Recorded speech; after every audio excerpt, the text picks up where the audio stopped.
Hi class. I wanted to spend a little bit of time talking about Chapter 8. It's actually a pretty, I don't want to use the E word, easy.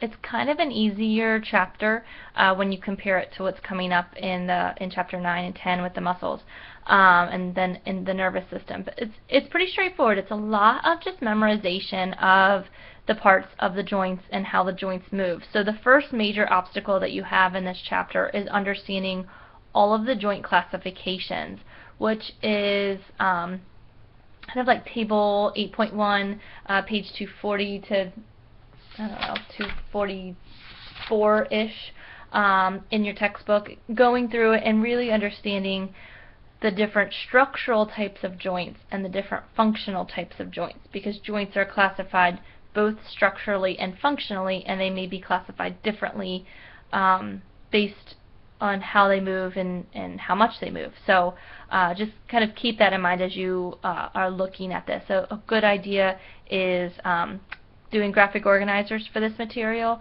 and kind of making a graphic organizer of all of the different types of synchondroses, or all the different types of fibrous joints, etc., so that you can really get an idea as to how all of these joints fit together, because it's not just, knees and elbows. There's a lot more to it when we're talking about articulations. First, one major question that I get a lot out of this chapter is, well, how much do you have to know? Well, how much do you have to know about for many of these chapters? You really have to know all of it. But how I test you on it is going to be slightly different than what you might expect.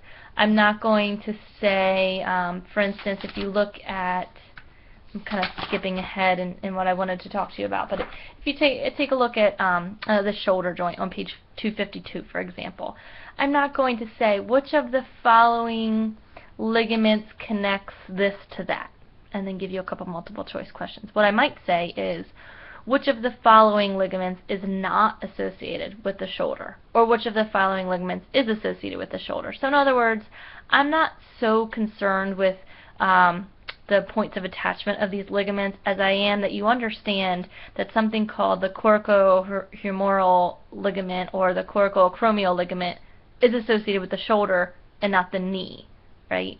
Because the coracoid process and the acromion process, etc. So it's important that you understand the big picture and don't get bogged down in the details of every single individual ligament. There are a few ligaments in there that have weird names that aren't necessarily named after the processes that they're associated with, so those might throw you a little bit for a loop. But otherwise, they're pretty much named after where they are located. I got ahead of myself, so let me backtrack just a little bit.